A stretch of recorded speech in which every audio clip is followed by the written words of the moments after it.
Ubusin niyo po yan, Dad, para lumakas po kayo. Gusto niyo po ba ng water or pagtimpla ko po kayo ng juice, Dad? Tubig na lang, anak. Okay po. Ay, Jessica, baka pwedeng tawagan mo si Pelma. Baka kasi nag-aalala na yun eh. Sorry, Dad. Wala po kasi talagang signal dito eh.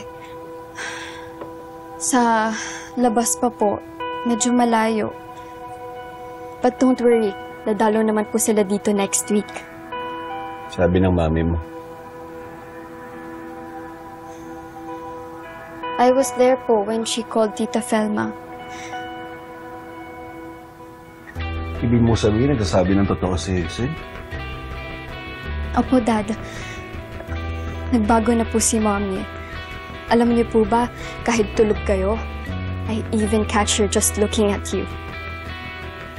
Masayang-masaya po si Mommy na inaalagaan kayo, Dad.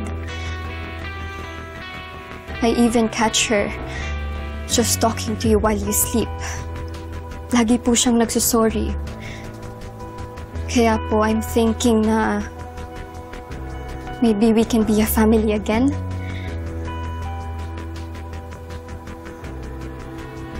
Hindi po ba kayo masaya na magkasama tayong tatlo?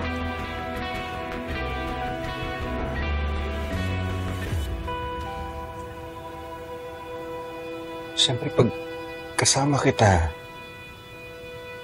masayang-masaya ako, walang duda yun. Pero, mas masaya talaga ako pag kasama ko si Tita Felma mo. Kuya ko Jeffrey, si Ate Colleen, at siyempre, sana, si Ate Andrea mo. Naalala mo ba nung sabay-sabay tayong kumain? Anak, tama na. Last na. Sobra na yan. Baka mamaya, mas spoiled na ako niyan, ha? Tay, salamat ha. Sa pagligtas nyo sa akin, kahit alam nyo mapapahamak kayo. Yun talaga yung pinakamasarap tsaka pinakamasayang almusal ko simula nung umuwi tayo ng Pilipinas. Lalo na siguro kung nandun si Ate Andrea mo, ano?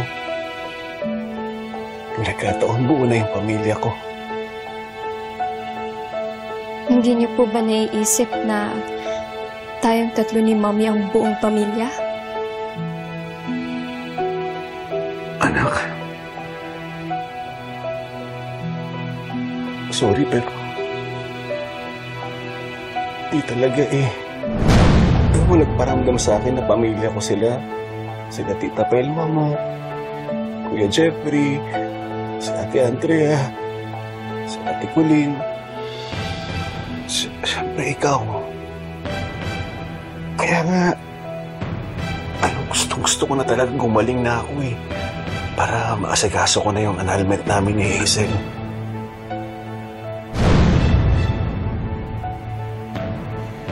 No, Manuel. Walang annulment na magaganap.